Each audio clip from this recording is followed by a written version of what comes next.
Ya, alhamdulillah pada hari ini kita lanjutkan pertemuan kita yang sebelumnya yang sempat tertunda ya.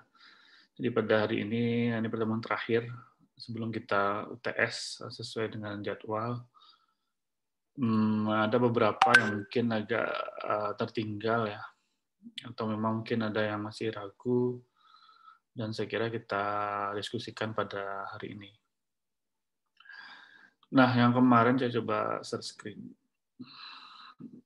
Nah, yang kemarin kan memang kita sudah ya untuk kategori numerik dan juga kategori-kategori kita sudah coba untuk chi-square dan nanti kita bicara juga numerik-numerik. Karena memang numerik-numerik tidak terlalu sulit untuk kita jelaskan. Nah, untuk yang kategori ya sebelum kita masuk ke numerik, karena memang ada beberapa yang perlu kita pahami ya. Nanti di slide Anda sudah melihat. Yang terpenting itu dari semuanya itu jangan lupa nanti yang di risk-nya ini. Anda mengaktifkan risiko supaya estimasi ketika kita menginterpretasikan itu akan menjadi jelas nanti berapa probabilitasnya. Nah, saya kira Anda di epidemiologi ini juga menjadi kekuatan ya untuk kita bisa menjelaskan bagaimana hubungan independen dan dependennya dan bagaimana kontribusi antara faktor risiko terhadap outcome atau disease-nya. Nah, sebenarnya yang secara tabulasi yang kemarin kan sudah saya sampaikan, untuk yang di kolom itu memang harus output-nya, sedangkan yang di row itu adalah independennya, variabelnya. Nah, jangan nanti terbalik. Jadi jelas nanti mendisplay itu untuk status eksklusif sebagai contoh yang ini itu menjadi outcome dalam hal ini. Ya kalau penyakit ya tentu di sininya bicara dia sakit dan tidak sakit. Ini faktor risikonya, apakah dia hipertensi atau tidak hipertensi. Kalau kita ambil misalnya PJK. Nah, yang perlu hati-hati di sini di output itu kan nanti akan ada keluar dua ya. Kalau nanti kita menceklis chi-square ini, chi-square dengan risk ini, itu akan ada keluar output tambahan ini. Kalau itu tidak di checklist, itu tidak akan keluar dia ini. Nah, sebenarnya intinya ketika kita melihat ini sebenarnya adalah kita memahami yang di bawahnya ini dulu. Jangan melihat mana yang mau diambil itu di sini ditentukan. Nah, kemarin kita kan sudah bicara apa nilai harapan dan nilai observe itu. Nah, observe itu kan ketika berapa nilai absolut yang diobservasi, sedangkan nilai harapan itu nilai expected yang akan diuji, yang akan dinilai, dan akan kita lihat apakah dia ada nilainya kurang dari 5 atau tidak. Nah, kemarin kan kita di dalam distribusi ini kebetulan kan tidak keluar nilai expected-nya, yang keluar hanya nilai observe-nya saja. Nah, kalau Anda ingin mengaktifkan, mengeluarkan nilai observe-nya, Anda checklist di di sini nanti sebelah kanan atas ini ada expected. Ini harus Anda contreng kalau Anda ingin mengeluarkan nilai expected. Tapi sebenarnya di dalam output ini itu akan sudah kelihatan di sini bahwa apakah ada sel yang kurang dari 5 nilai E-nya apa tidak gitu. Ini kan jelas nih, no cell have expected count less than 5, artinya tidak ada nilai sel yang kurang dari 5. Selnya itu kan 4 itu kan kalau 1, 2, 3, 4 gitu. Nah, dengan kondisi ini perlu Anda ingat betul. Nah, ini yang kita gunakan adalah yang continuity correction, p-value-nya yang kita ambil. Jika kita tidak menemukan nilai kurang dari 5. Nah, tapi kalau lebih dari maksudnya ada nilai yang kurang dari 5, kan lebih ya tadi saya katakan kalau ada nilai expected-nya nilai harapan yang kurang dari 5, berarti kan ada di sini berapa 20%, beberapa persen gitu. Nah, itu Anda gunakan yang namanya Fisher exact ini. Nah, kalau persen chi-square ini biasanya digunakan lebih bagus untuk tabel yang 2 kali 3 misalnya. Nah, perlu Anda ingat, kalau tabel 2x3, risk estimate-nya nggak akan keluar. Karena nggak mungkin menghitung probabilitas risiko itu tabelnya 2x3. Artinya kriteria 3, makanya kalau dalam penelitian nanti kalau Anda ingin melihat probabilitas risiko, ya Anda membuat kategorinya ya 2x2. Jangan nanti Anda buat 2x3 atau 3x2 atau 2x4 gitu. Nah, itu kan tergantung kriteria yang akan Anda buat nanti ke depan. Nah, yang pertama harus kita pahami, ini kan kalau di SPSS ini yang agak repotnya, karena tidak ada nih ukuran parameter epidemiologi yang sangat jelas berbeda dengan EpiInfo 7. Kalau di sini memang ada odds ratio, tapi kan ada for cohort. Sedangkan kalau kita menggunakan rancangan cohort, yang namanya kan relative risk, bukan odds ratio. Yang namanya ini adalah risiko relatif. Seharusnya kan di sini kan risiko relatif yang ditulis. Tapi kan kalau di SPSS namanya for cohort. Gitu. Ini kan beda aplikasi, beda penamaan. Gitu. Nah, intinya adalah kalau kita bicara odds ratio, yang diambil adalah yang tulisannya odds ratio. Tentu yang perlu Anda pahami sekarang, odds ratio itu untuk rancangan apa kan gitu. Sudah jelas odds ratio kita gunakan adalah untuk kasus kontrol. Dan juga sebenarnya bisa untuk cohort. Tergantung nanti kita mau ambil yang mana. Nah, untuk cross-sectional itu juga bisa kita gunakan odds ratio, tapi namanya POR, prevalent odds ratio. Bukan odds ratio, tapi prevalent odds ratio. Cara ngitungnya gimana ya? Sama, dia cara ngitungnya sama dengan odds ratio. Nah, sedangkan untuk cohort itu disebut dengan prevalent ratio, relative risk. Kalau untuk cohort disebut dengan relative risk atau risiko relatif. Nah, sedangkan untuk cross-sectional yang sifatnya yang bukan penyakitnya extended period ya, atau penyakit-penyakit yang sifatnya akut. Kan ada tuh kita meneliti cross-sectional study, tapi penyakit akut. Nah, itu jangan OR yang digunakan, tapi adalah yang for cohort ini. Makanya istilahnya adalah PR, prevalent ratio. Nah, itu adalah di for cohort ini. Nah, cara ngitungnya ya sama, cara kita menghitung pada studi cohort. Tapi ya penamaannya saja yang berbeda, dan tepat di situ kita gunakan. Nah, ini yang penting. Dan ini adalah kan confidence intervalnya dan nilai lower dan nilai uppernya. Nah, saya kira, tentu kalau kita nanti mendisplaynya, ya kira-kira seperti ini yang harus Anda pahami. Nah, ini juga bisa, ya ini tergantung nih kebetulan N kita buat biasanya juga F ya, frekuensi. Ya kan, frekuensi, dan kita bisa melihat probabilitasnya. Dan kita dapatkan misalnya 5,4. Nah, nanti Anda buat juga confidence intervalnya di sini. Nah, interpretasi sederhananya seperti ini. Tentu kan kita bisa menyampaikan orang yang tidak bekerja ya. Nah, kalau bisa memang kalimatnya itu mana yang kita bicara risiko ya, atau probabilitas dalam hal ini. Nah, sebenarnya kan bisa saja kita mengatakan kalau memang di sini bicara nilai odds, nah tentu kan interpretasinya adalah berapa nilai odds pada orang yang yang tidak bekerja dibandingkan orang yang bekerja ini untuk mendapatkan status dia eksklusif apa tidak. Nah, kalau kita bicara risiko ya berarti kan dia dalam hal ini orang yang tidak bekerja ya berisiko dia 5,4 kali untuk dia tidak menyusui eksklusif gitu. Menyusui eksklusif dia. Dalam hal ini. Makanya di sini dibuatnya adalah ya peluang, artinya apa? Orang yang tidak bekerja berpeluang 5 kali menyusui eksklusif dibandingkan orang yang bekerja. Karena di atasnya kita gunakan di sini probabilitasnya yang kita anggap, kalau di sini kan nggak tepat kata risiko ya, yang artinya yang berkontribusi untuk dia menyusui eksklusif itu adalah orang yang tidak bekerja gitu. Secara hipotesisnya, karena dia punya waktu yang lebih luang ya untuk menyusui anaknya di rumah seperti itu. Jangan nanti Anda kebalik ya. Itu makanya menentukan itunya tergantung substansinya. Nah, makanya nanti arahnya akan menjadi OR-nya ada positif. Kalau Anda balik ini, dia akan menjadi arahnya negatif.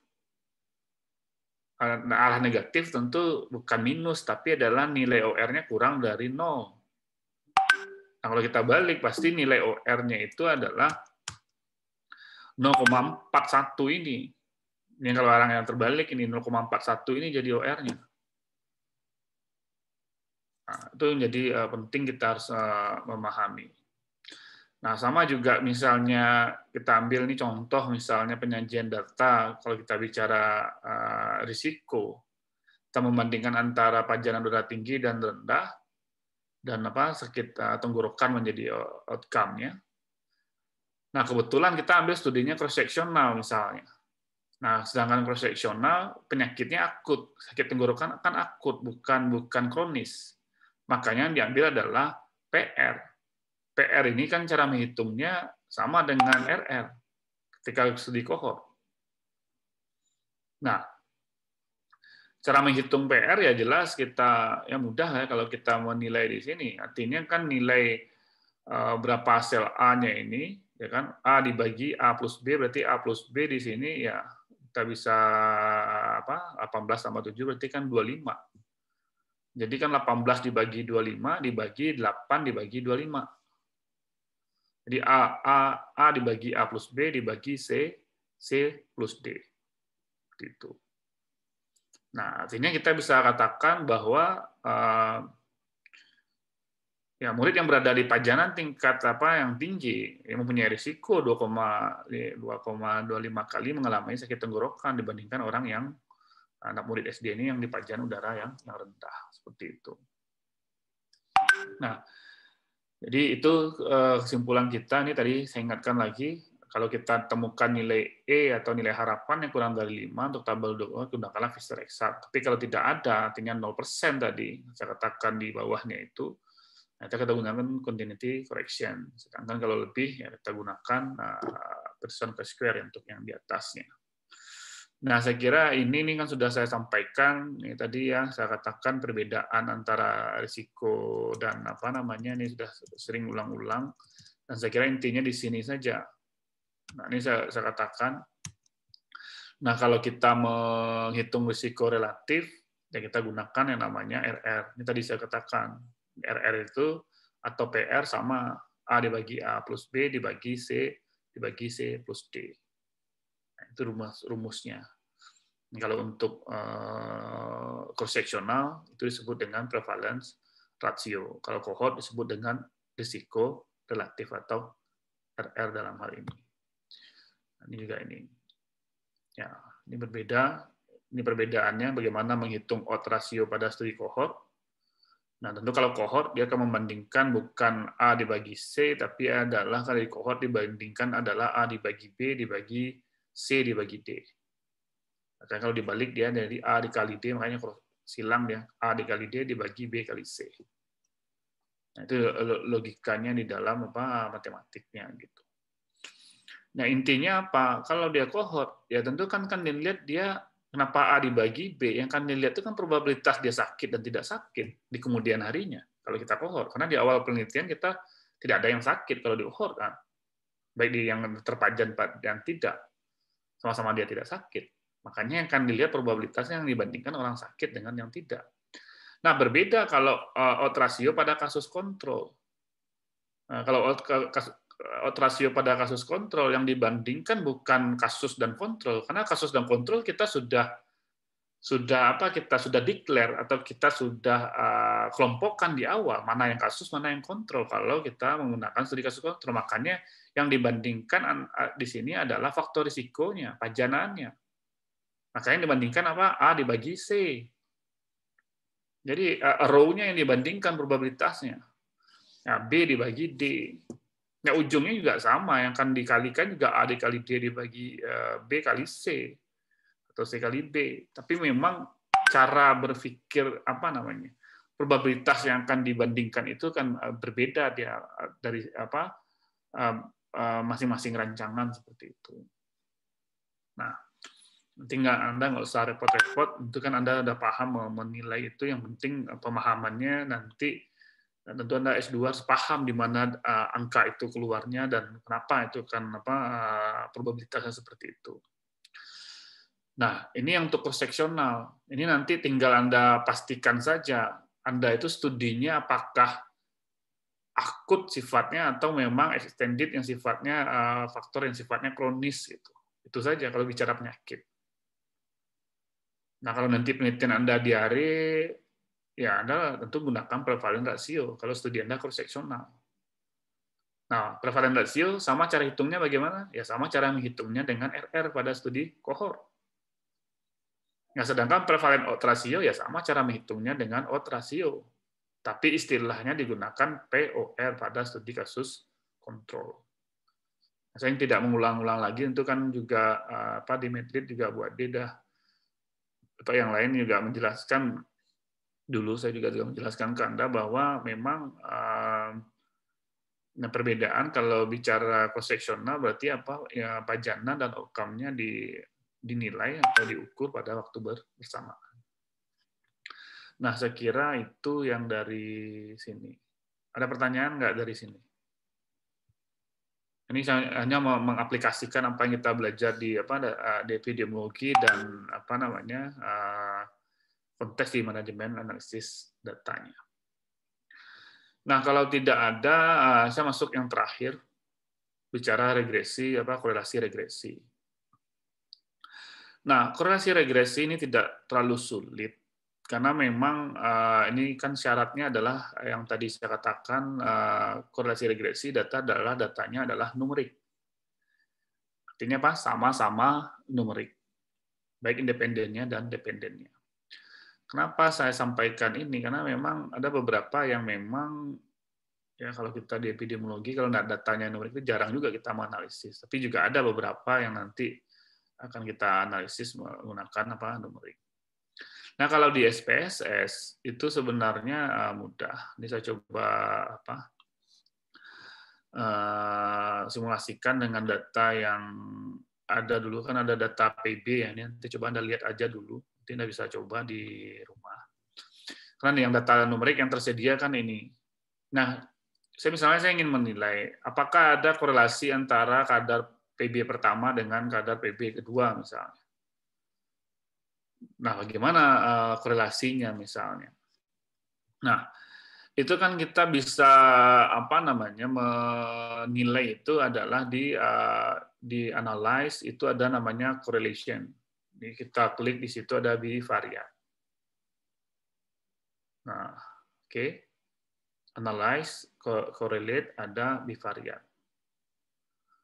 Nah, di sini kita bisa munculkan dan tampilannya seperti ini.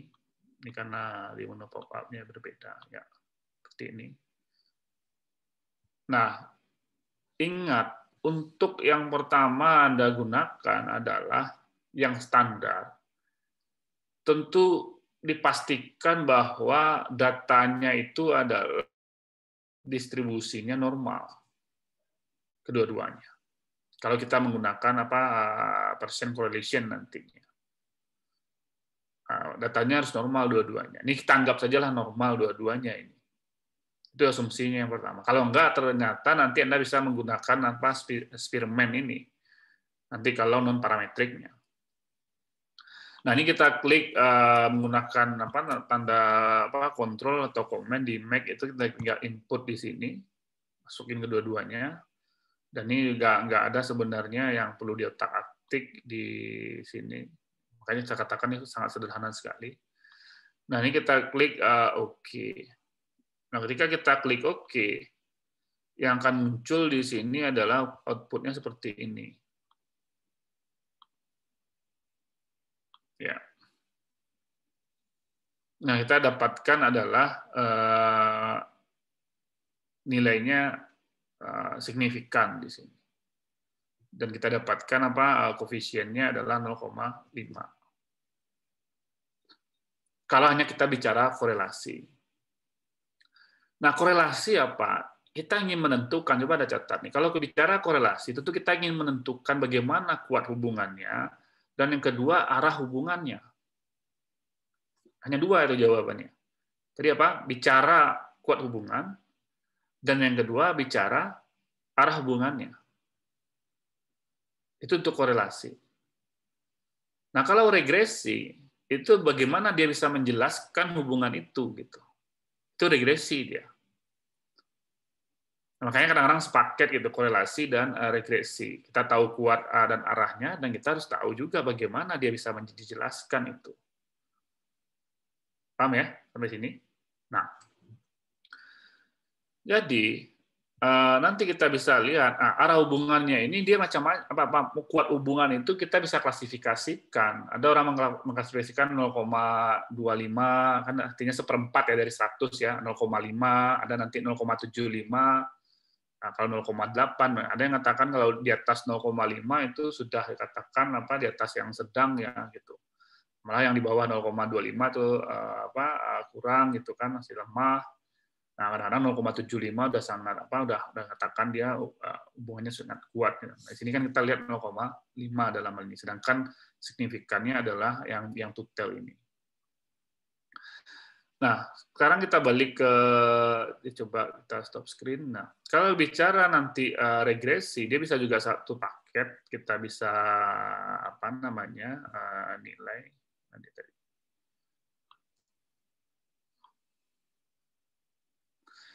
Nah, kalau nanti kita buat ini, kita coba share screen. Nah,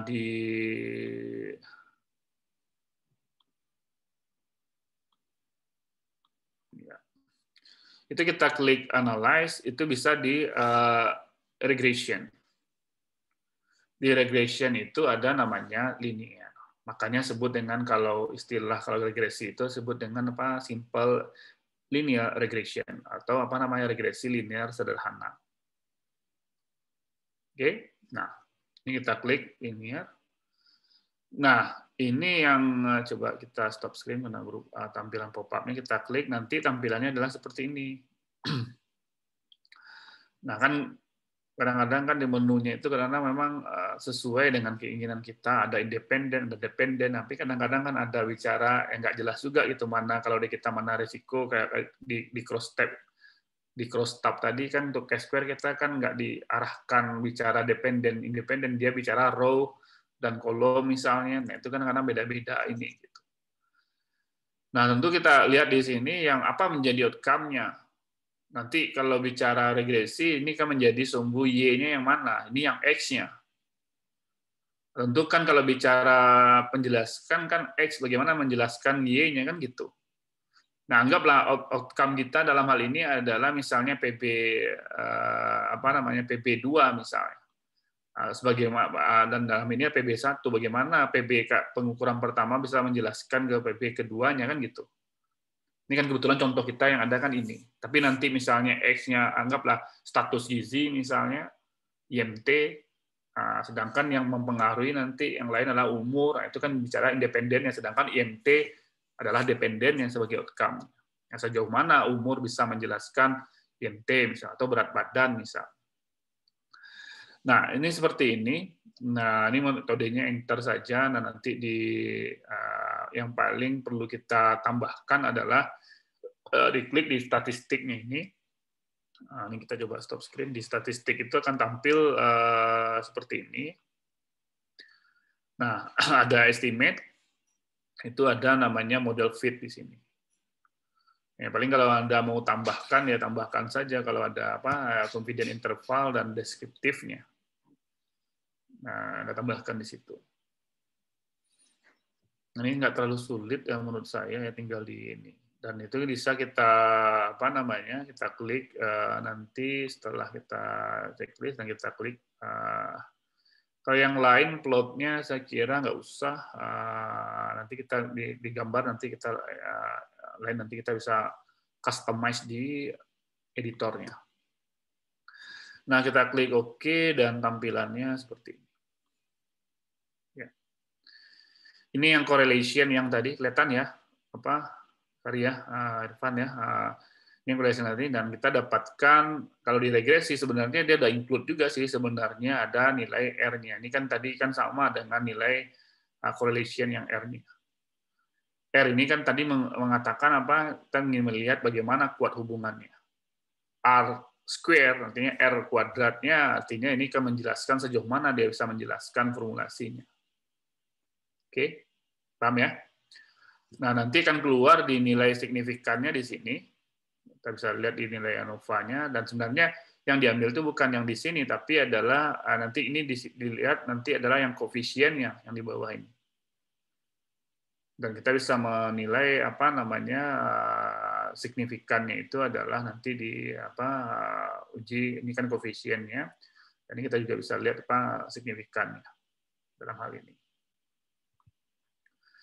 Nah, yang penting nanti di dalam formulasinya adalah mana yang konstantanya. Jadi kita bisa lihat nanti konstantanya ini. Kan misalnya kan Y, kalau formulasi sederhana itu Y sama dengan A plus BX. Yang nilai A-nya itu kan konstanta, dan sedangkan yang B itu kan koefisien 0,44 ini. Baru tambahkan angka X-nya di situ. Nah, untuk bisa melihat formula itu, ada yang paling cepat kita menggunakan ini juga jadi perhatian buat Anda nanti. Ini kita stop screen. Nah, kita coba masuk ke analyze tadi. Kita coba kan biasanya kalau kita menggunakan korelasi regresi, biasanya kan kita menggunakan namanya grafik scatter plot. Nah, itu kita ambil di graph legacy dialog, ini kan standar yang kemarin yang kita ambil bar kemarin juga lain di sini. Nah, kita ambil scatter plot ini. Nah, ini scatter ini kita bisa lihat, ini ambil aja yang simple. Nah, kita klik define. Nah, di define ini ada tampilan seperti ini. Ya. Oke. Saya ulang lagi mungkin. Saya coba ulang lagi biar nggak pusing. Tadi apa? Kita klik graph, ada legacy dialog, kita klik scatter atau dot ini. Nah, tampilannya nanti ada pilihan seperti ini. Ya. Tampilannya yang simple saja, simple scatter ini. Nah, klik define yang ini. Nah, nanti tampilannya seperti ini. Nah, tadi kan jelas ya bahwa yang menjadi Y kita adalah kan kadar PB2. Sedangkan yang X yang akan menjelaskan atau independent variable-nya adalah kadar PB1. Nah, ini prinsip ini yang supaya Anda jangan bingung gitu. Mana yang outcome, mana yang independent variable, mana yang faktor risiko, mana yang penyakitnya. Jadi jelas ya, Y itu adalah outcome-nya. Jadi X itu adalah yang independent variable-nya, Y itu adalah dependent-nya, yang akan kita jelaskan dengan X-nya. Seperti itu. Nah, ini kan nanti kan kalau nanti ada penelitian ini kan macam-macam ini yang mau jelaskan. Nah, ini kita klik tinggal kita klik oke. Nah, kita klik oke, itu akan muncul grafiknya seperti ini. Lagi diproses ya, seperti ini. Jadi jelas yang Y itu adalah kadar PB2, sedangkan yang X adalah kadar PB1. Nah, scatternya sudah ada. Nah, ini kita tambahkan, kita double klik di sini. Nanti ketika kita klik double klik itu tampilannya seperti ini. Ada keluar editornya. Sari Evan ya. Yang lain. Nah, ada keluar tampilannya seperti ini. Nah, di chart editor ini Anda tinggal klik saja nih garisnya. Ini kita bisa lihat garisnya. Nah, di garis ini nanti sebenarnya ada pilihan seperti ini. Coba kita stop screen. Pilihannya seperti ya ini. Ya. Nah, kita gunakan saja yang linear. Karena juga ada yang kuadratik, ya, dia nanti agak lebih smooth, gitu. Ada yang kubik, ada yang min of y, dan ini. Kita yang sederhananya kita gunakan yang ini.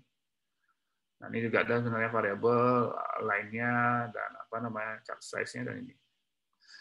Nah, yang menarik adalah, coba kita stop. Itu formulasinya, itu langsung keluar di sini. Bahwa, nih, yang tadi saya katakan. Oke? Kelihatan ya? Nah, di sini kan keluar langsung formulanya, bahwa, di sini keluar Y sama dengan 5 plus 0,45. Nah, ini tadi saya katakan ini adalah A, ini adalah B, X. Berarti kan arahnya, Anda mengetahui arahnya positif atau negatif, di sini aja Anda lihat. Plus di sini. Kalau dia negatif, dia berarti arahnya negatif. Dan pasti di sini adalah kalau negatif, arah garisnya adalah ke sini dia. Melintang ke situ dia, bukan melintang ke kanan gitu. Nah, jadi memang interpretasinya ya gampang. Artinya setiap peningkatan ya 1 poin dari PB1 itu nanti akan mendapatkan kontribusinya 0,45 nilai dari Y-nya. Ya, kadar PB2-nya seperti itu. Nah, untuk menjelaskan formulasi ini biasanya kan Anda coba lihat, ada kan R² linear di atasnya ini kan, 0,251 ini kan. Nah, itu sebenarnya kalau Anda jadikan persen, berarti kan formulasi ini dalam model ini akan bisa dijelaskan 25%. Ini dikalikan aja 100%. Berarti kan tinggal geser aja komanya 1, 2. Berarti kan 25,1% dalam hal ini. Nah, sekarang kan angka ini coba dipastikan kan berapa? 5,78, 0,45. Nah, sebenarnya kalau kita lihat di output tadi di regresinya, itu kan kelihatan mana yang 0,4 itu kan di sini dia 0,56 itu adalah ini kan karena digenapin. Coba mana tadi?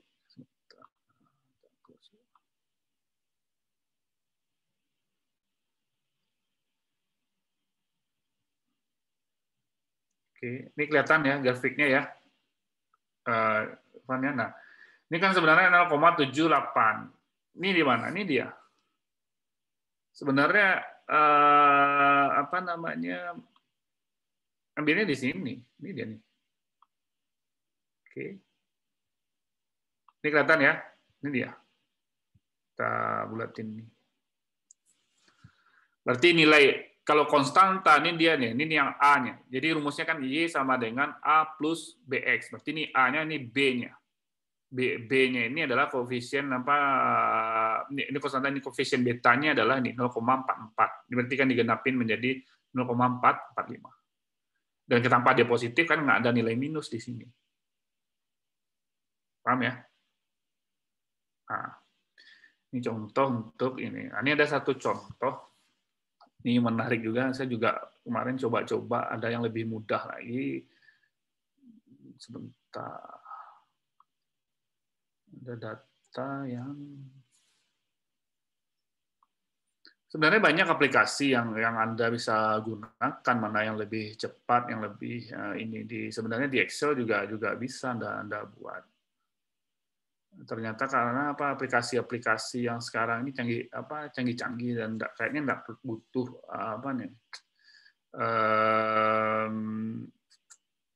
istilahnya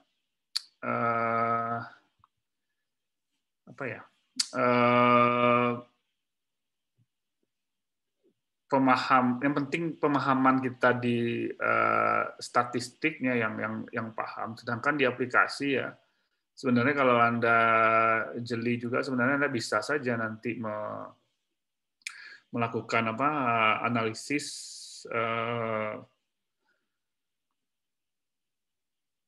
ya kan tutorial juga sudah banyak ya sekarang di baik di YouTube dan di ini. Tapi itu tadi saya katakan prinsipnya yang perlu Anda pahami dan bagaimana menginterpretasikan dan melihat nanti juga termasuk juga apa namanya datanya gitu.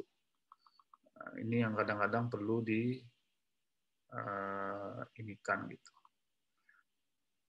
Yang perlu kita coba lihat, saya coba ambil datanya dulu.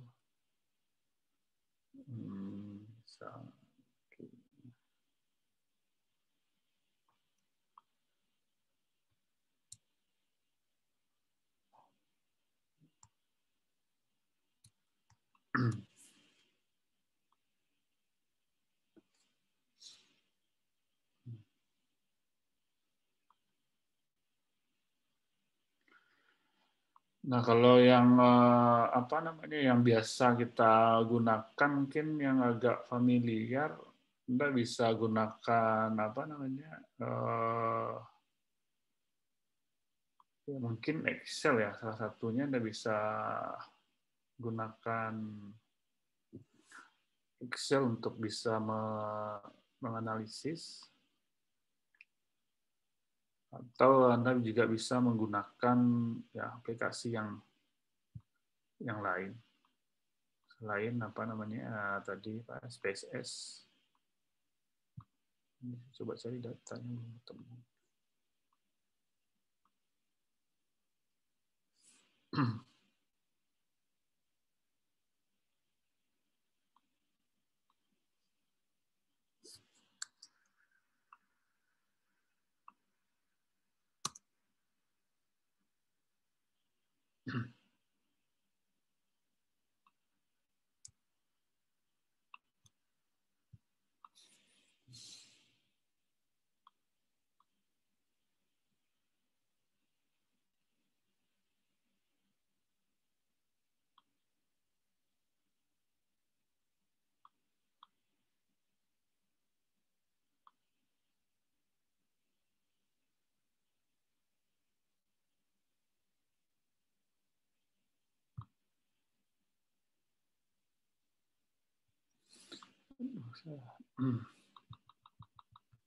Oke, ada pertanyaan ya sambil saya cari. Ada pertanyaan nggak dulu? Silakan kalau ada pertanyaan ya.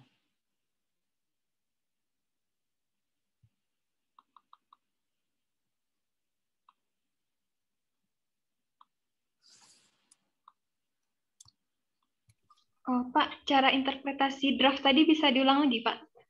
Yang draft mana? Yang itu, Pak, yang draft yang tadi, yang X sama Y tadi itu, Pak. Ya, artinya yang kita pahami dulu kan tadi saya katakan ya apa namanya yang mana yang Y-nya, mana yang X-nya gitu. Itu yang paling penting dulu apa namanya yang perlu kita pastikan. Nah, kalau dari datanya bahwa misalnya kita ingin menjelaskan Y-nya itu, yang tadi misalnya kayak PB berapa tadi, PB2 ya, kita dapatkan nilainya adalah 0, berapa tadi? 0, jadi kan kita dapatkan nilai konstantanya kan 5,78 ya kan. Nah, itu konstanta, sedangkan nilai apa namanya koefisiennya adalah 0,45 ya. Kalau bisa kita lihat di situ. Sebentar ada.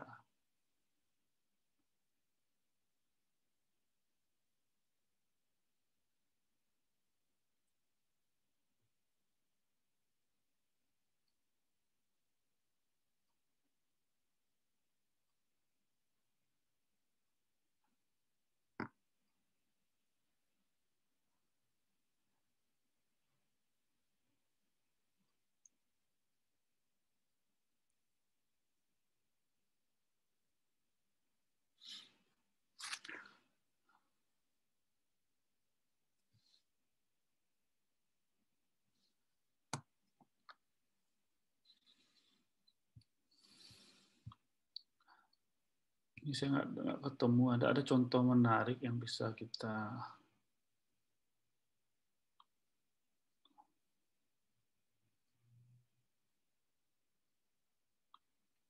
Oh iya.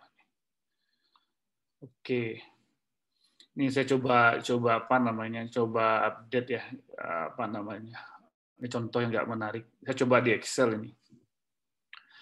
Udah ketemu datanya. Oke. Ini data ya. Ini mobilitas apa namanya? Yang pernah saya analisis mobilitas pergerakan orang. Saya ambil dari data Google. Ini saya coba buat apa namanya kolom-kolomnya. Ini yang tempat kerja, ini perumahan, nih yang jumlah kasus. Nah, dari sini kita bisa lihat, kita ingin melihat nih korelasi bagaimana mobilitas orang di tempat apa namanya tempat kerja misalnya dengan konfirmasi positif atau di tempat publik misalnya. Ada nggak peningkatan atau bagaimana korelasinya? Artinya ini kan data-data numerik dua-duanya. Nah, itu kalau di Excel itu lebih gampang juga, nggak perlu hafal tahapan itu. Anggaplah misalnya kita buat ini di apa misalnya di tempat publik misalnya, ya kan? Tempat rekreasi lah misalnya, tempat rekreasi dan konfirmasi positif. Ini kita gunakan kontrol atau komen di apa namanya di Mac. Nah, kita klik ini. Kan dua yang kan kita korelasi. Paham ya? Ini kelihatan ya, Sari ya, teman-teman ya. Nah, ini di Excel itu cepat juga karena ada langsung scatter plot-nya di sini. Nah, ini juga canggihnya. Jadi kadang-kadang kita aplikasi ini mana yang canggih, mana yang cepat itu yang kita gunakan gitu. Nah, kita klik ini. Nah, ini kan ada apa namanya keluar dia grafiknya. Ini kan kita tinggal klik kanan saja, kita move chart-nya ke sheet yang berikutnya. Anggap aja ini yang rekreasi misalnya. Fit. Nah, ini kan kita sudah dapat grafiknya. Nah, di sini ini kita bisa otak-atik, Pak, garisnya gimana? Ini kita tinggal dimainkan di sini. Itu kita kita bisa di customize gitu ya. Kita edit oke, lihat garisnya. Nah, oke, di formatnya ini kita coba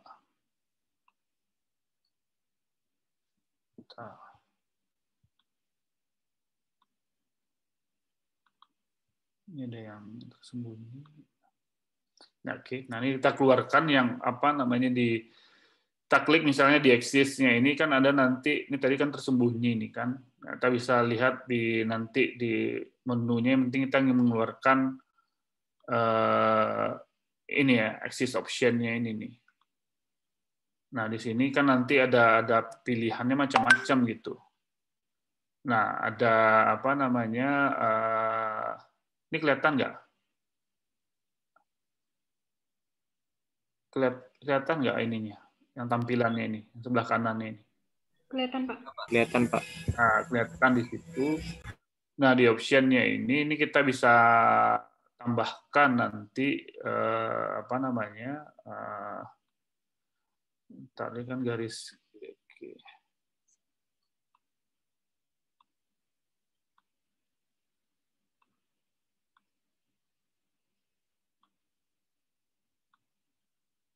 Nah, ini di garisnya kita bisa ada smooth ini kan untuk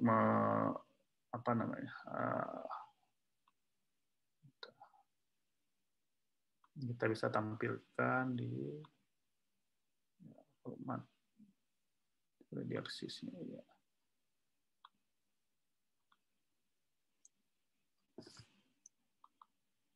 Nah, kalau kita double klik dia, nah ini kan nanti ada pilihan gitu. Coba ini sebenarnya.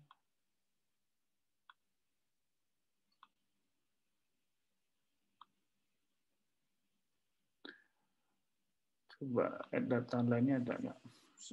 Nah, ini yang lebih cepat ya. Sebenarnya di sini Anda bisa klik kanan. Di klik kanan itu, Anda klik dulu dotnya dulu. Bisa ulang lagi ya. Diklik apa namanya dot dari skaternya ini. Nah, di situ sampai nanti akan keluar namanya ada add yang tadi apa namanya. Nah, sampai nanti keluar namanya ada add data lainnya. Mana tadi? Ini kadang-kadang karena di Zoom apa kayak di share screen ini kayak lari-lari dia. Nah, kelihatan nggak? Kelihatan nggak menunya ini, Sari? Kelihatan nggak? Kelihatan, Pak. Nah, di sini kan ada add trend line gitu. Nah, ini yang diklik dan itu kita nanti akan apa keluar. Nah, keluar ininya garis linearnya. Dan di sini nanti kita bisa ditambahkan ada sebelah kanannya ini display equation on chart dan display R-square-nya. Nah, ini kita bisa apa namanya bisa tambahkan seperti ini. Dan di set apa namanya ini nggak usah seperti ini saja. Ini kalau intercept-nya kan dia arahnya beda lagi nanti dia nambah ke bawah. Ini nggak usah, yang ini aja yang dua display equation on chart dan display R-square value-nya. Seperti ini di apa chartnya di sini. Nah, intinya adalah ketika kita nanti bisa ngedit, ini sudah kita kerjakan ya nanti setidaknya tampilnya seperti apa namanya kita bisa buat warnanya hitam nah seperti ini. Nah, ini contoh saya coba apa dengan data yang belum apa namanya yang kita cut khusus ini. Nah, seperti ini dia. Jadi nilai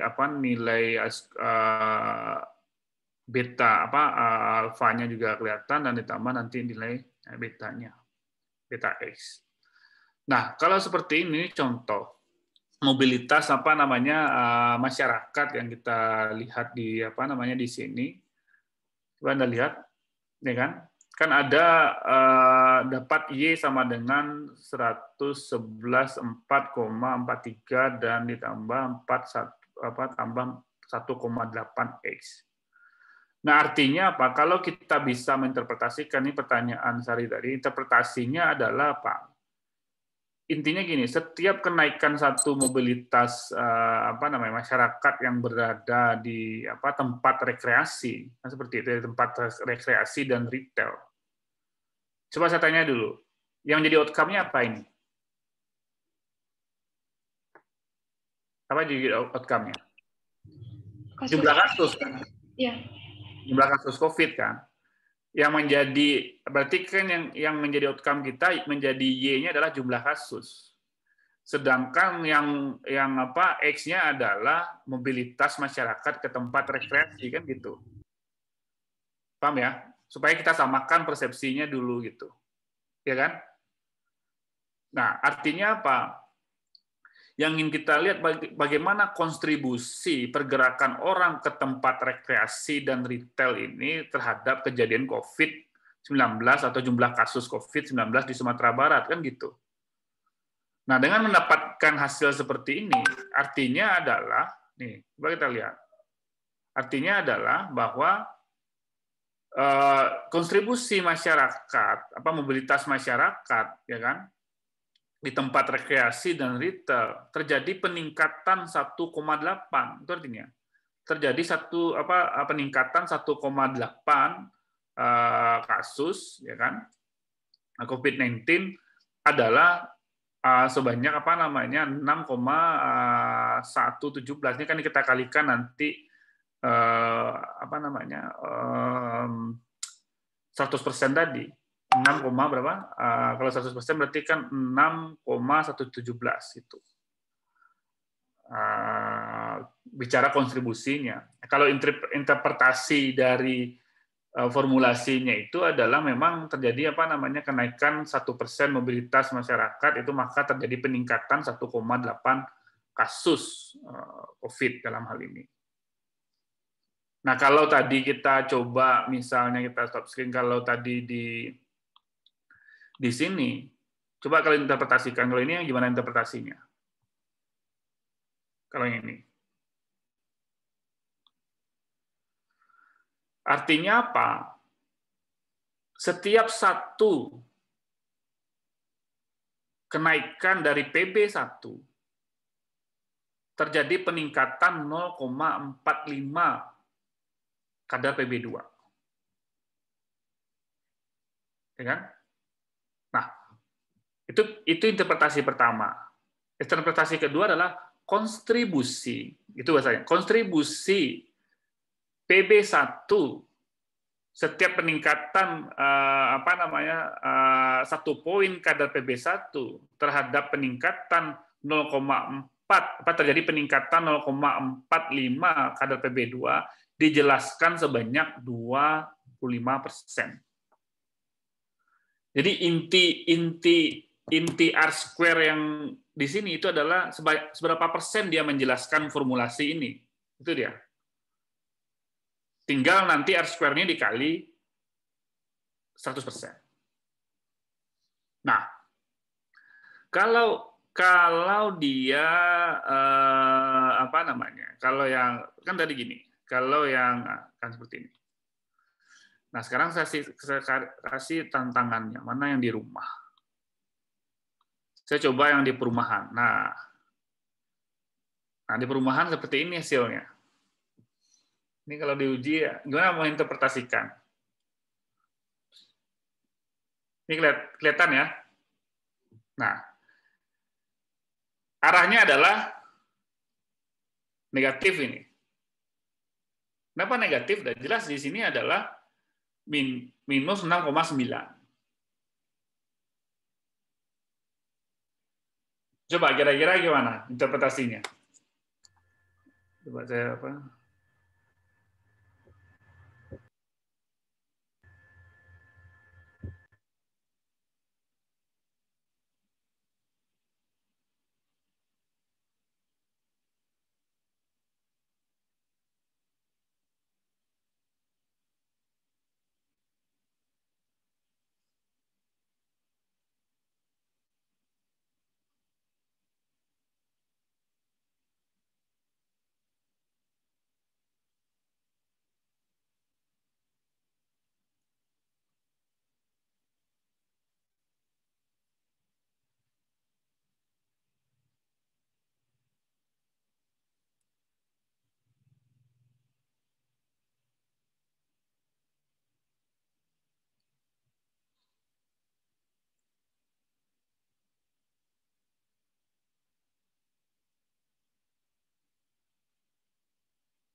Apa kira-kira?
Nah, ini gampang. Kalau kita interpretasikan, ini berbanding terbalik dengan yang tadi.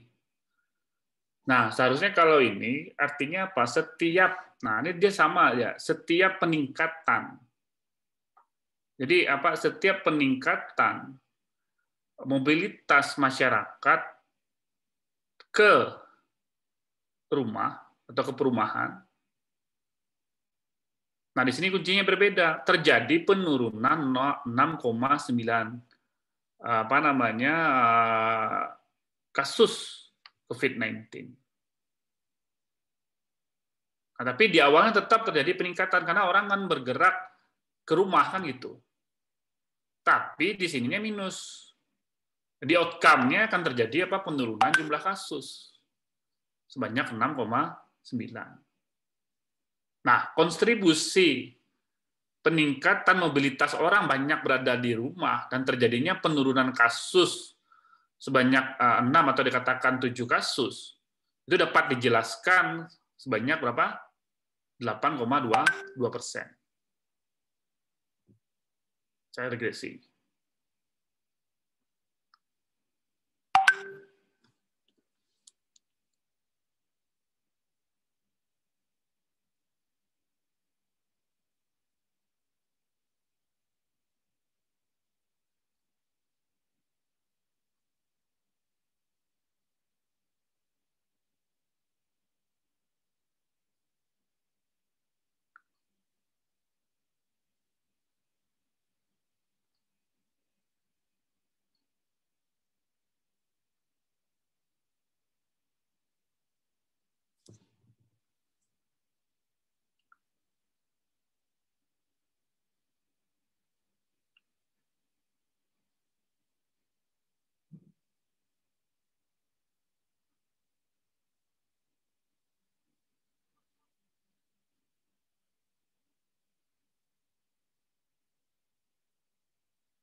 Ya, ada pertanyaan sampai sini? Nah, saya kira itu semuanya. Jadi memang ada perlu kita tergantung nanti aplikasi yang Anda gunakan dan untuk regresi dan korelasi ini. Nah, kalau untuk non parametrik ya Anda bisa nanti menggunakan eksperimen row atau kendal ya yang tadi kita bisa menjelaskan di awal tadi. Dan hanya tinggal mengklik optionnya saja, kan ada pilihannya tadi yang saya ingatkan kembali kalau kita menggunakan yang namanya non parametrik gitu. Nah, saya kira itu untuk hasil pertemuan kita yang terakhir ini, jadi sudah komplit semua untuk analisis univariat dan bivariat ya. Nah, nanti Anda tinggal mengeksplornya saja. Nah, di dalam manajemen dan juga analisis datanya. Oke, ada pertanyaan sampai sini?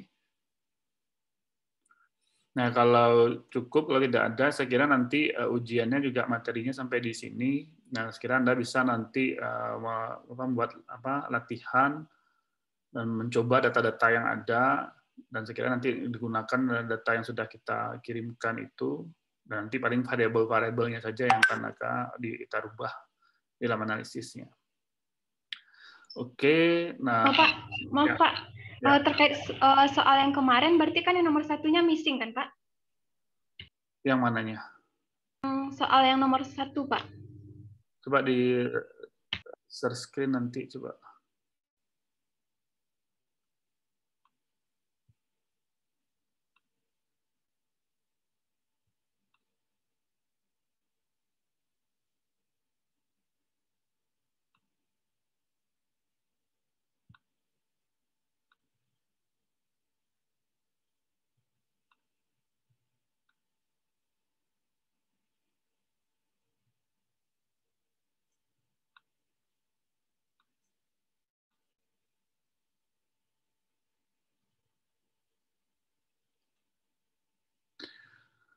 Nah, kalau kita bedah ya soal yang ini, nah, ini kan pertanyaannya nih, berapa jumlah missing value, nilai yang terdeteksi pada variabel jumlah batang merokok? Apakah arti dari jumlah missing ini?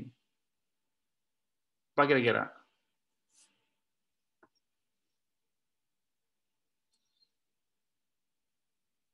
Artinya apa? Jumlah missing dari jumlah batang merokok itu memastikan adalah orang yang tidak merokok. Karena yang akan mengisi jumlah batang rokok itu adalah orang yang merokok. Itu dia. Nah, kalau di dalam SPSS itu kan gampang saja untuk kita menseleksi missing dan non missing itu. Itu kita coba nanti kita bisa screen di sini.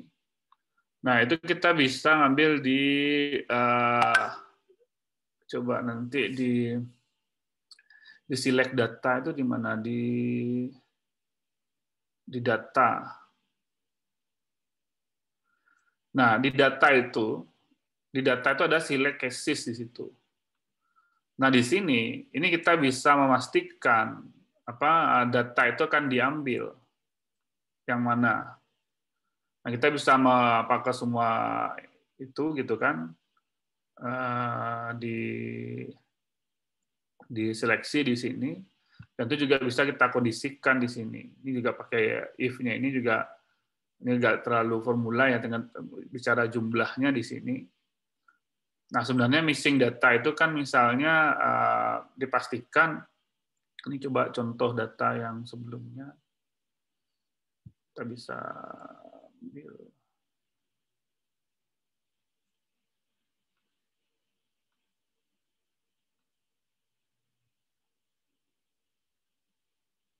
Mungkin data yang sebelumnya, data.saf.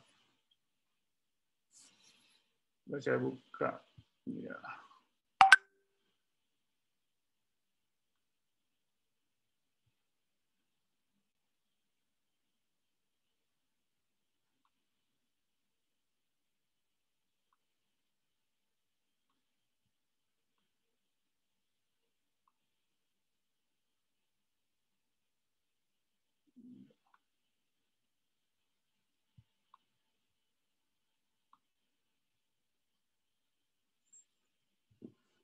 Nah,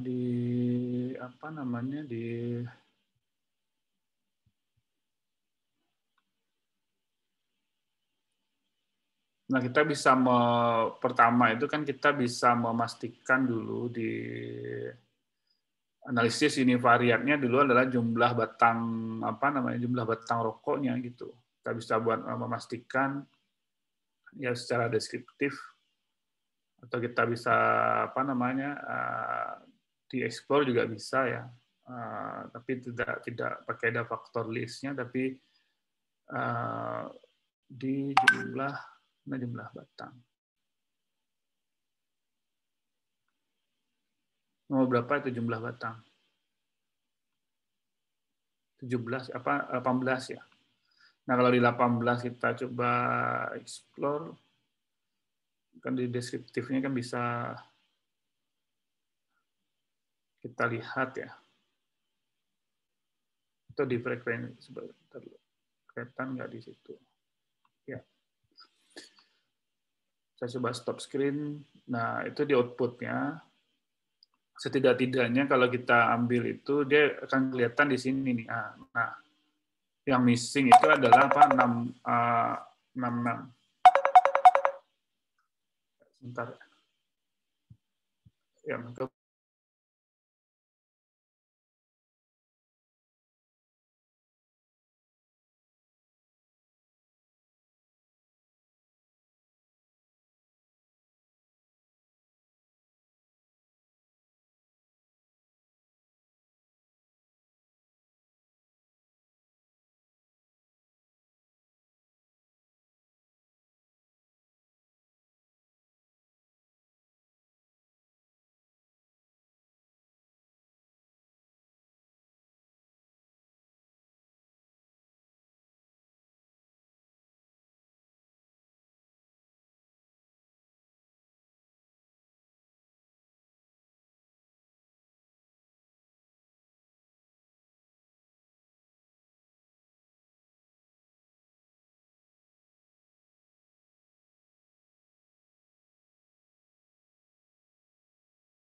Nah, dari sini kita bisa melihat, berarti kan yang tidak merokok seharusnya kan di sini kan 66 orang. Nah, yang menjadi menarik itu adalah apakah benar ada nanti misalnya kalau kita bandingkan, kalau kita analisis lagi berapa jumlah batang merokok, cocok nggak gitu. Jadi kita bisa analisis di data, kita bisa kita coba analisis di output ini data. Nah, di sini kita bisa analisis juga kita bisa explore juga, atau kita bisa deskriptif juga bisa. Nah, terkait data. Nah, kita coba yang apakah Anda merokok, ini nomor 16 ya. Coba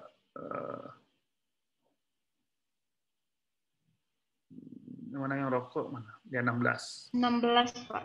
Ya, ini coba kita analisis. Nah, kita dapatkan di outputnya seperti ini. Nah, ini menarik. Oh ya, sorry, bukan di deskriptif, tapi di frekuensi, karena kita datanya kategori. Ingat saja kan yang frekuensi seharusnya kan data kategorik, dia frekuensi dia seharusnya. Ingat saja kan kita keluarkan F-nya gitu. Nah, ini frekuensi. Nah, tampilannya kan seperti ini ya. Kita input yang nomor 16. Ya.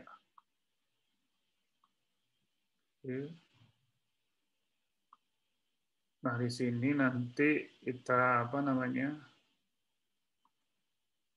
Nah, oke. Nah, coba lihat. Ketika kita lihat outputnya, ini kan pakai logikanya aja sebenarnya. Ya, coba lihat. Berapa yang tidak merokok? 66.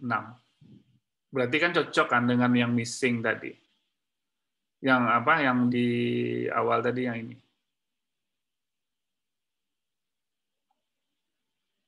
Mana tadi? Ya. Lari-lari nih kalau.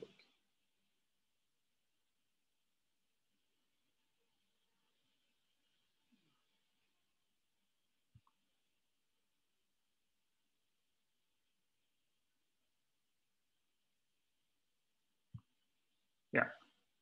Ini dia. Yang 66 tadi. Oke. Nah, ini kan yang missing yang apa? Yang 18. Nah, selanjutnya kalau yang lain, yang ini. Nah, ini kan secara deskriptif Anda bisa ini. Nah, mudah ya, karena gimana status merokok, berapa merokok yang kita dapatkan. Ini tahu nggak apa artinya di sini? Coba, siapa yang bisa jelaskan di sini? Artinya adalah yang status merokok adalah nanti analisis univariate data kategorik, ya kan? Sedangkan berapa lama itu adalah analisis data numerik. Paham ya? Nah, berarti kenapa kalau di status merokok yang dikeluarkan frekuensi dan persentase? Kalau status merokok. Sedangkan kalau berapa lama merokok, parameternya apa? Ya pasti min, median, minimum, maksimum, dan 95% confident interval. Kalau berapa lama, ya tentu kita ingin tahu berapa rata-rata dia lama merokok. Kan gitu. Ya kan? Nah, kalau yang kedua adalah berapa minimum maksimumnya tadi. Oke. Nah, ini yang jadi apa catatan. Nah, di sini yang menarik, di sinilah tantangannya, yang nomor 3 ini. Dari analisis variabel yang nomor 2, apakah jumlah responden merokok berbeda dengan jumlah responden yang menjawab berapa lama responden merokok? Ya kan? Apa artinya ini? Apakah jumlah responden merokok berbeda dengan jumlah responden yang menjawab berapa lama responden merokok? Jika berbeda, apa interpretasi Anda kedua data ini? Dan jika tidak berbeda, apa interpretasinya?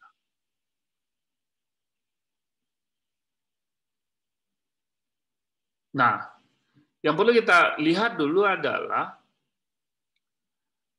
apakah jumlah orang yang merokok dengan orang yang menjawab responden berapa lama merokok, jumlah respondennya harus kita ketahui. Kita ketahui tadi bahwa jumlah orang yang merokok berapa?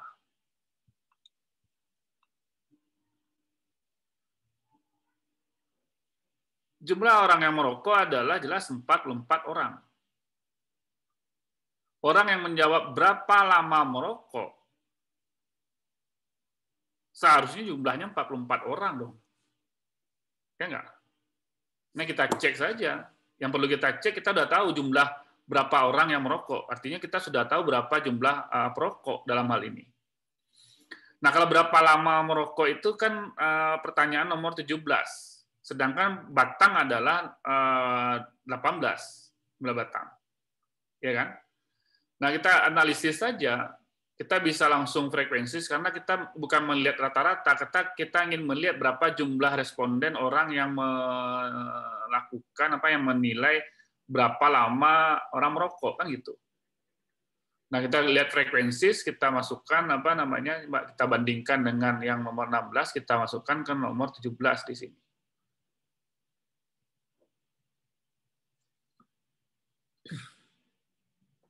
Saya tanya dulu, yang berapa lama itu datanya numerik atau kategorik?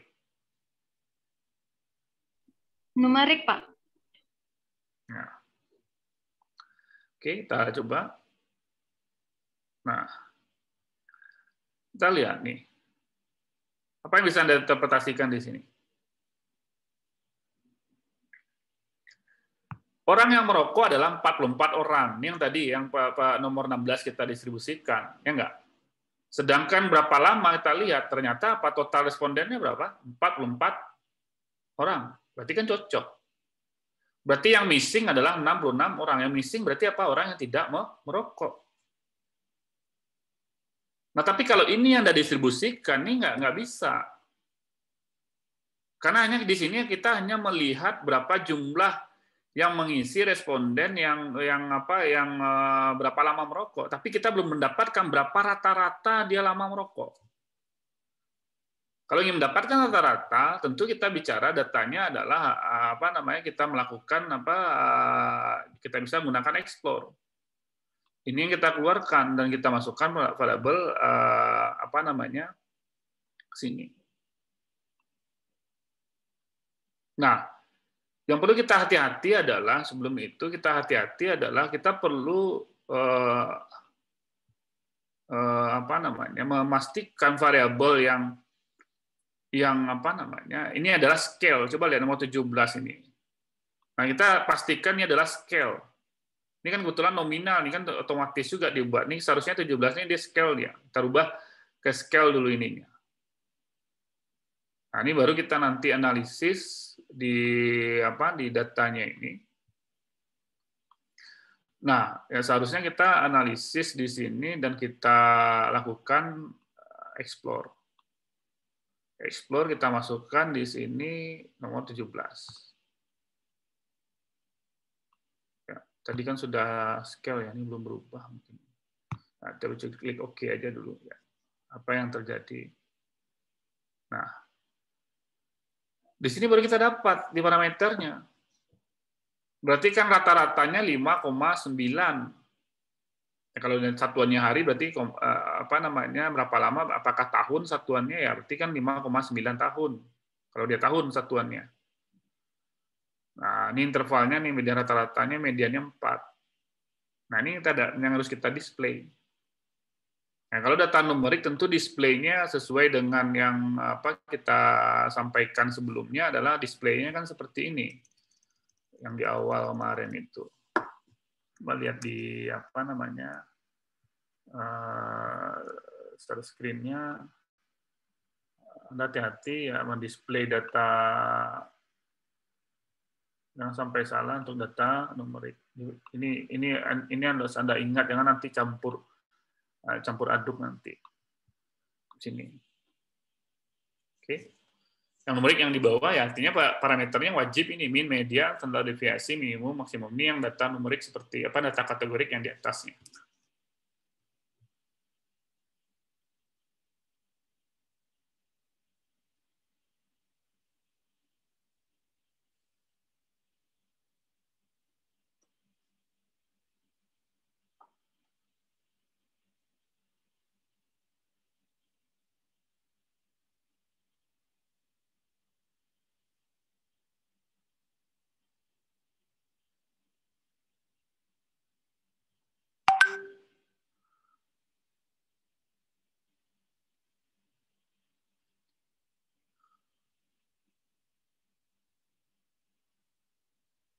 Oke. Nah, terus kita coba. Nah, kalau ini, terus bagaimana? Berapa lama? Apakah berbeda? Berarti kalau tidak berbeda, jelas. Berarti kita menyebutkan maknanya tadi yang jika tidak berbeda ya apa interpretasinya. Saya kira kan tidak berbeda kan sama kan ininya jumlah yang ini. Oke. Nah, kalau yang ini gimana? Ini kan mudah ya, artinya Anda merecord kan gampang, udah kita ajarkan kemarin, tinggal membatasi di sini. Hanya membedakan antara itu yang kita ambil adalah nilai IMT dan kita klasifikasikan menjadi dia jadi 5 kriteria ini. Dan ini kan tinggal kita kategorikan. Dan itu kan sederhananya gini, ini saya coba kasih tahu kalau masih yang ragu. Nah, sebenarnya kan Anda lebih bagus nanti mengambilnya kan nanti di data adalah di transform ini yang ambil. Di transform itu kan ada dua, record into same variable dan record into different variable. Tentu yang kita ambil adalah record into different variable. Supaya dia membuat klasifikasinya menjadi variable yang baru gitu. Nah, tentu kita record di sini, di tampilannya seperti ini. Ya kan? Nah, intinya adalah yang kita ambil adalah tentu kan IMT, ya enggak? Nah, paling mudahnya nanti Anda namanya adalah IMT, Anda buat IMT underscore K. Berarti kan ini adalah IMT kategori. Oke. Nah, klik OK. Nah, tinggal kita memainkan old new value-nya ini. Ini yang perlu kita mainkan adalah kan di sini. Ini yang kita sesuaikan dengan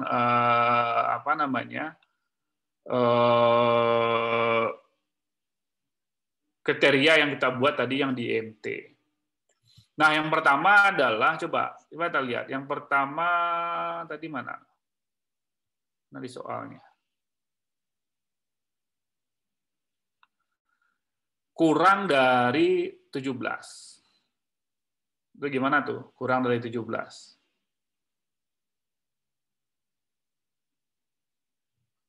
Nah, gimana cara masuknya itu? Nah, kurang dari 17 berarti kan kita bisa buat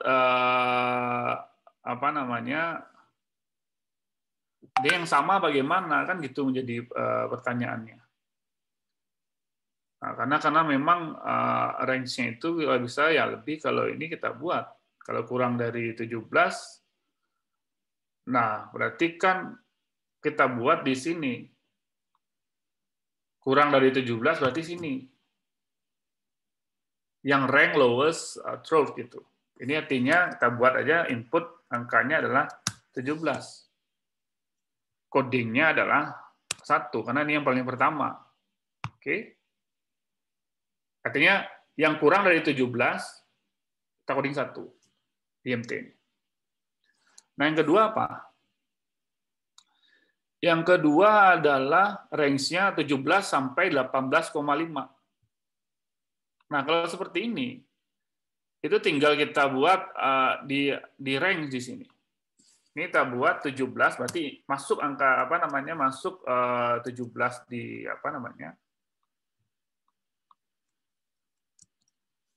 17 IMT-nya dan 18,5. Dan ini kita coding 2. Ini kita add. Oke. Nah, selanjutnya adalah apa lagi? Selanjutnya 18,6 sampai 25. Nah, ini juga range. 18,6 sampai 25. Ini 3. Coba selanjutnya apa?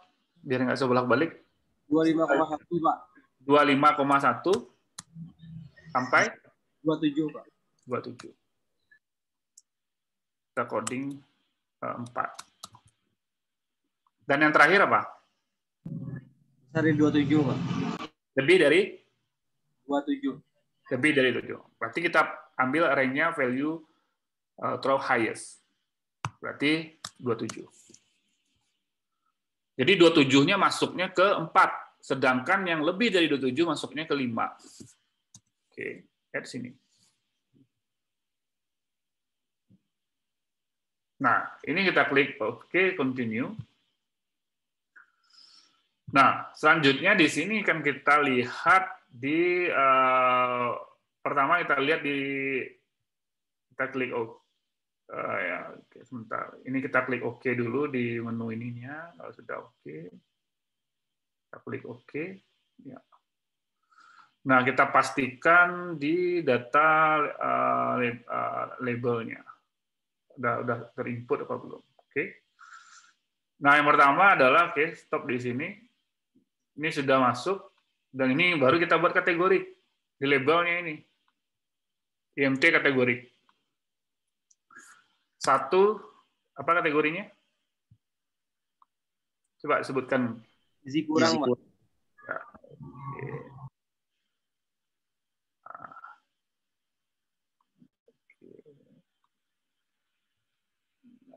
Ini gizi kurang. 2, gizi kurang juga. Ini sebenarnya soalnya menjebak juga ya. Coba yang apa namanya gizi baik ya. Yang ketiga gizi baik.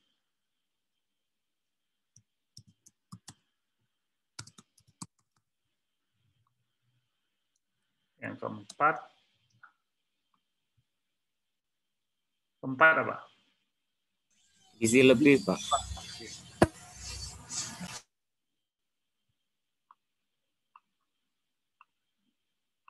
Ya, kita add-nya di sini 4 apa namanya?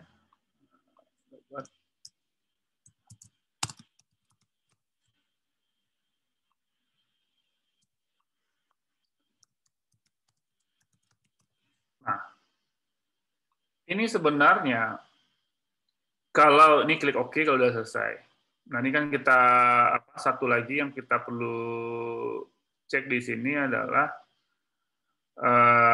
desimalnya ini nih. Desimalnya ini karena kan 0,00 di sininya. Ini kita buat desimalnya kita jadikan adalah 0. Ya. Nah, kita juga lihat di data apa namanya di data view-nya kalau kita lihat geser itu kan ini seperti ini dia. Oke. Nah, kan kelihatan dia udah dirubah kategori jadi 3, 1, 1, 3, 5, 2. Oke, kan nggak ada yang missing di sini. Nah, sebenarnya apa yang saya katakan menjebak tadi adalah, kalau Anda berpikir, coba kita lihat di soal. Kebetulan kan memang kita ingin mendistribusikan, coba dulu, kita distribusikan dulu yang apa, yang ini. Coba kita lihat gimana hasilnya. Tentu kita klik analyze, kita klik descriptive frequencies. Tentu ini kita keluarkan yang lama. Coba saya stop screen dulu. Oke, ini kita keluarkan yang lama. Oke. Nah, tentu kita masukkan di sini adalah apa? IMT kategori. Nah, ini kita klik OK karena sudah kita klasifikasikan tadi. Coba kita share screen. Nah, ini hasilnya kan? Oke, benar nggak? Ini kan hasilnya. Nah, ini sengaja dibuat. Sebenarnya kan gizi kurang ini bisa digabung. Kan menjadi gizi kurang. Tapi kita kan nggak tahu yang klasifikasi yang kurang dari 17, mana yang 17 sampai tadi apa 25 ya gitu ya. Atau apa 18 tadi, saya nggak tahu yang kategori kedua. Nah, sebenarnya ini juga bisa digabung antara yang gizi kurang sama gizi lebih. Ini dianggap 3 kategori. Karena memang klasifikasi yang Kemenkes dengan yang ininya agak berbeda. Itu sengaja saya potong itu kan di sini sebenarnya. Coba saya lihat apa namanya klasifikasinya itu kalau kita gunakan yang apa namanya yang coba IMT.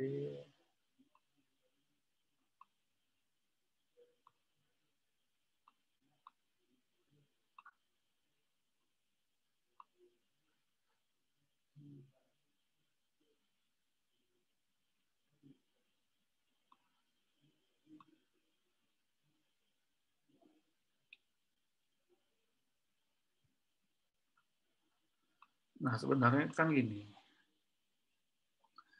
Kalau kita lihat, sebenarnya kan klasifikasi kalau ininya kan dia 5 dia ini. Coba lihat di sini. Kalau status gizinya kurang-kurang. Tapi kalau di kategori ininya dia agak 5 dia. Sangat kurus, normal, gemuk, sangat gemuk. Tapi kalau di sini kan kurang-kurang. Oke.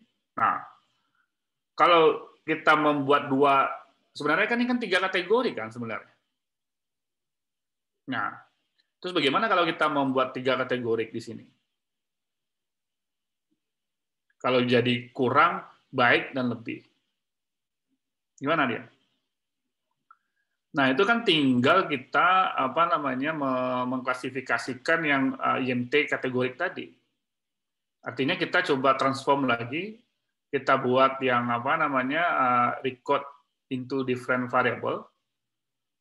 Nah, yang tadi kita buat udah jadi IMT kategorik, sekarang yang IMT kategorik ini kita kategorikan lagi. Ya enggak? Menjadi dia apa? Kita buat IMT, coba kita klik. Yang tadi IMT kategorik kan udah jadi nih IMT kategoriknya yang paling bawah. Ini kita input ke sini. Ini kita buat IMT kita buat nama variabelnya IMT kategorik 3 K3. Karena kan jadi tadi kan IMT kategorik itu kan 5. Meskipun gizi kurang kan lebih yang gizi lebih kan gitu. Kita jadikan IMT kategori 3 gitu. Kita buat ya 3 saja buat di situ. Nah, di sini kita buat value-nya. Berarti kan jadi di value-nya adalah tentukan seperti ini. Out value dan kita buat ini. Nah, tidak. Oke. Ini kita remove yang lama.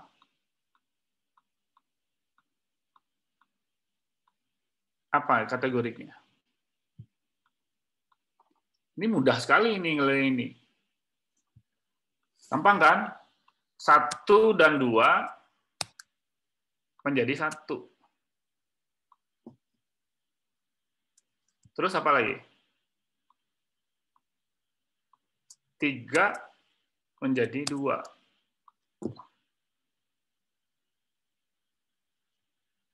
Ya kan? Terus apa lagi?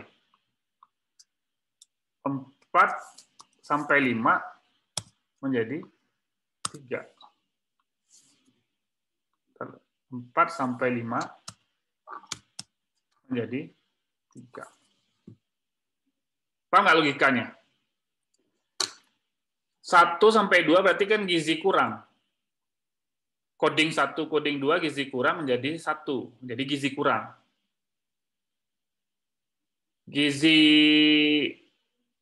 Gizi baik adalah apa? Nomor 3 kan? Menjadi 2. Sedangkan 4 dan 5 itu kan gizi lebih. Menjadi 3. Jadi coding kita akan menjadi 1, 2, 3 gitu. Nah, ini yang kita klik continue. Nah, ketika kita klik continue, nah kita klik klik OK. Dan klik OK. Tinggal kita Nah, di variable view-nya ya seperti ini. Nah, ini kita ganti di di value label-nya. Kita klik value label-nya, kita ganti ini. Ya kan tinggal gampang ya, 1 gizi kurang, 2 gizi baik, 3 gizi lebih. Oke, terus jangan lupa kita klik OK. Jangan lupa adalah di sininya desimalnya ganti 0. Oke, udah 0, tinggal kita analyze frequencies. Nah, kita ambil gizi kategori 3. Jangan lupa ya tadi Nih. Kita pilih Ini kan ada 2 ya. Kita pilih yang gizi kategori 3. Ini kita klik OK. Nah, ini hasilnya.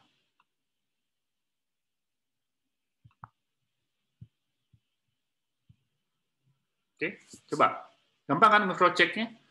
Gizi kurang jumlahnya 12,8. Berarti terus 20. Ya enggak? Gizi lebih 3 harus jumlahnya 6. Berarti 6. Ini 84. Ini is okay. Ini benar. Ini kayak gitu kita. Kalau kita coding ini, kita benar, pasti nggak cocok nilainya. Tapi kalau ada satu yang missing, nggak masuk dalam kategorinya, nah itu kadang-kadang mahasiswanya jumlahnya kok nggak jadi 110 ya, atau kok nggak jadi 20 ya, padahal gizi kurang 8 dan 6, 12. Gitu. Oke, udah terjawab yang ini. Oke, di tugas siapa yang benar yang buatnya? Nah, semua. Cuman yang di tugas itu saya langsung kategorikan yang 1, 2, 3 aja, Pak. Nggak pakai yang 5 kategori tadi, Pak. Ya, itu udah benar, nggak ada masalah. Dan dibuat 5 pun juga nggak apa-apa, yang penting jumlahnya cocok gitu. Nah, di sini menjadi tantangannya adalah di pertanyaan nomor 5. Nah, dari klasifikasi IMT di atas, nomor 4, analisislah adalah apakah ada perbedaan rata-rata umur responden dengan IMT. Nah, di sini tantangannya sebenarnya. Nah, kalau kita distribusikan 5 kategori tadi, ini kan jebakannya kan di sini sebenarnya. Kalau dibuat 5 seperti tadi yang di awal, tentu agak sulit kita menginterpretasikan. Karena yang gizi kurang belum digabung, gizi lebih belum digabung. Sedangkan kategorinya hanya 3. Nah, kalau 3, apa langkah yang nomor 5 ini dilakukan? Yang pertama dulu, apa yang langkah pertama yang dilakukan? Yang nomor 5. Uji normalitas dulu, Pak. Ya, benar. 100 jawabannya. Pertama, kita uji normalitas dulu. Yang diuji normalitasnya apa? Rata-rata umur. Apakah ada perbedaan rata-rata umur? Yang akan diuji adalah umur. Berarti kan dependennya adalah apa? Yang dependennya adalah umur. Variabel numerik. Yang akan diuji adalah berdasarkan kriteria. IMT bukan variabel numerik lagi, tapi IMT adalah kategorik. Karena sudah membuat kriteria berdasarkan nomor 4.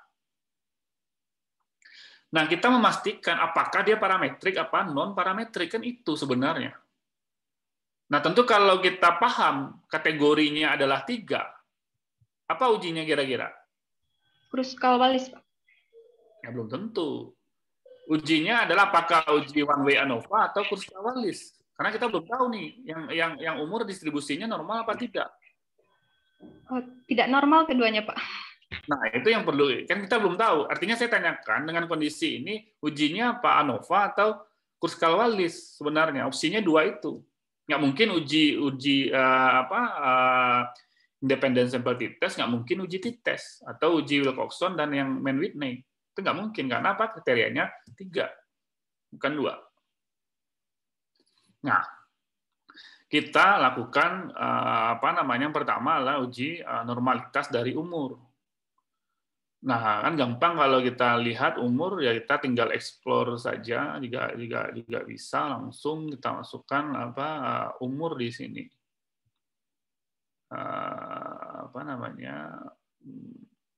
Umur?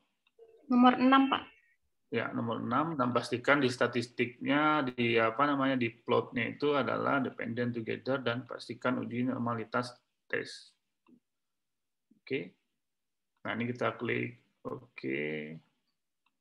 Dan kita dapatkan ya.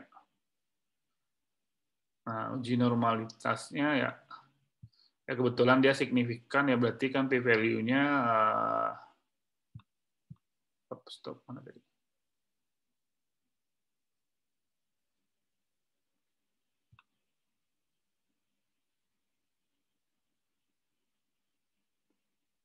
Ya, dia signifikan, berarti kan cenderung datanya katakan datanya tidak normal di sini. Karena apa? P-value kecil dari 0,05. Kalau normal tentu P-value-nya lebih dari 0,05. Dan lihat dari ininya juga ini juga nggak normal. Dia kalau dia lurus bagi 2, yang mungkin dia normal dalam kondisi box plotnya. Nah, berarti ujinya adalah Kruskal-Wallis. Pascal Wallis ya kan gampang kemarin, tinggal di di analisis dari data tersebut kita uji. Yang mana tadi kemarin diambil itu adalah non parametrik, itu legacy dialog, kita ambil yang K, independent sample. Nah, di sini kita dapatkan tampilannya seperti ini. Oke, Kruskal-Wallis, dan kita input umur di sini, dan dipastikan grupnya adalah IMT kategori 3. Nah, di sini kita klik define range-nya, itu 1, 3. Oke, kita klik oke. Ya. Kita klik oke, kita dapatkan output seperti ini. Ya, tidak ada perbedaan antara rata-rata umur di antara IMT yang gizi kurang, baik, dan lebih. Di value lebih dari 0,005. Oke. Nah, saya kira itu. Jadi memang di analisis yang dibutuhkan itu pertama hati-hati, yang kedua adalah latihan. Nah, makanya memang Anda ya, tentu kalau nggak di lab ya tentu kan di rumah harus banyak latihan itu. Dan teorinya sudah, dan Anda tinggal membandingkan, ya dicoba lah mana yang yang uji T dependen dan dependen, mana yang beda rata-rata dua kelompok, mana yang beda rata-rata pengukuran pertama dan kedua, seperti itu. Dan lebih dari dua kelompok. Nah, pastikan mana yang parametrik, mana yang non-parametrik. Nah, saya kira memang kuncinya adalah di sini. Nah, saya kasih Anda kuncinya yang memudahkan itu adalah sebenarnya ini sebenarnya. Kuncinya di sini. Untuk menghafalnya di sini mempermudah. Saya dulu juga sama kayak Anda, S1 sulit sekali karena banyak istilah-istilah itu. Nah, ini kan platform untuk yang istilahnya yang parametrik itu. Nah, nanti yang non parametriknya Anda tinggal mencocokkan yang kemarin. Kalau bicara beda, berarti kan dua kelompok. Berarti kalau dia uji T, berarti kalau dia numerik, nah kan independent sample t-test atau t-test. Sedangkan kalau tidak, berarti menggunakan man-Whitney. Kalau bicara berpasangan disebut T dependent, karena dependent hanya satu variabel yang diuji, hanya pengukurannya 2 kali. Kalau dia parametrik, kalau non parametrik digunakan uji Wilcoxon. Nah, sedangkan kalau dia lebih dari 2, berarti kan 3 minimal, itu kalau dia normal distribusi data numeriknya adalah kita gunakan one way ANOVA. Kalau dia tidak normal, seperti tadi yang umur tadi, kita gunakan Kruskal-Wallis. Nah, sedangkan kategorik yang tadi sudah saya jelaskan, dan juga numerik dengan yang tadi. Kita bisa gunakan yang yang non parametrik. Untuk numerik itu kita bisa gunakan Spearman ya, Rowe atau Kendall dalam hal itu. Nah, saya kira itu, dan